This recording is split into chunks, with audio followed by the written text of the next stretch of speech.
मुल्क शाम का दूसरा सफर जब प्यारे नबी की उम्र शरीफ तकरीबन 6 साल की हुई तो आपकी अमानत और सदाकत का चर्चा दूर दूर तक पहुंच चुका था। हजरत खदीजा मक्का की एक बहुत ही मालदार औरत थी। उनके शौहर का इंतकाल हो चुका था। उनको जरूरत थी कि कोई अमानतदार आदमी मिल जाए तो उसके साथ अपनी तिजारत का माल और सामान मलिक शाम भेजे। चुनांचे उनकी नज़र इंतखाब ने इस काम के लिए प्यारे नबी को मुंतखब किया और कहला भेजा कि आप मेरा माल तिजारत लेकर मुल्क शाम ले जाएं। मैं जो मुआवजा दूसरों को देती हूँ आपकी अमानत और दियानतदारी की बना पर मैं आपको इसका 2 गुना दूंगी। हमारे नबी ने उनकी दरख्वास्त मंजूर फरमा ली और तिजारत का माल और सामान लेकर मुल्क शाम को रवाना हो गए। इस सफर में हजरत खदीजा ने अपने एक गुलाम को भी हमारे नबी के साथ रवाना कर दिया ताकि वो आपकी खिदमत करता रहे।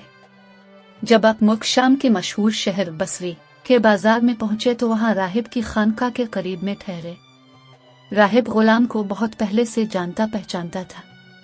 मोहम्मद की सूरत देखते ही राहिब गुलाम के पास आया और दरियाफ्त किया कि ए मैसरा, ये कौन शख्स हैं जो इस दरख्त के नीचे उतर पड़े हैं? मैसरा ने जवाब दिया कि ये मक्का के रहने वाले हैं और खानदान बनु हाशिम के चश्मो चराग हैं। उनका नाम नामी मोहम्मद और लक़ब अमीन है। राहिब ने कहा कि सिवाय नबी के इस दरख्त के नीचे आज तक कभी कोई नहीं उतरा, इसलिए मुझे यकीन कामिल है कि नबी जो आखिर जमाने में आने थे यही हैं, क्योंकि आखिरी नबी की तमाम निशानियां जो मैंने तौरात और इंजील में पढ़ी हैं वो सब मैं उनमें देख रहा हूँ।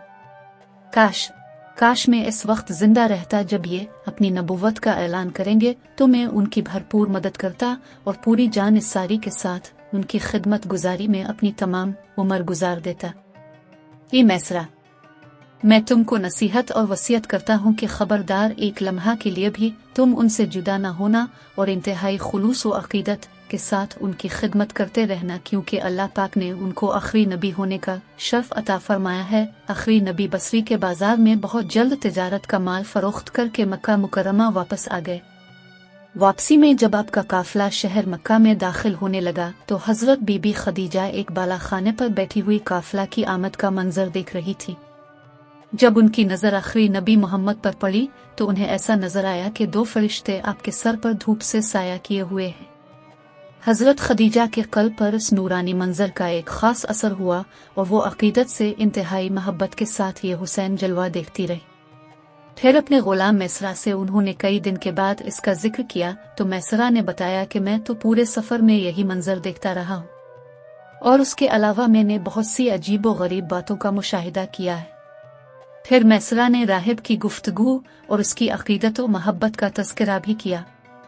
ये सुनकर हजरत बीबी खदीजा को अब से बेपनाह कल्बी ताल्लुक और बेहद अकीदत व मोहब्बत हो गई और यहाँ तक उनका दिल झक गया कि उन्हें हमारे नबी से निकाह की रग़बत हो गई।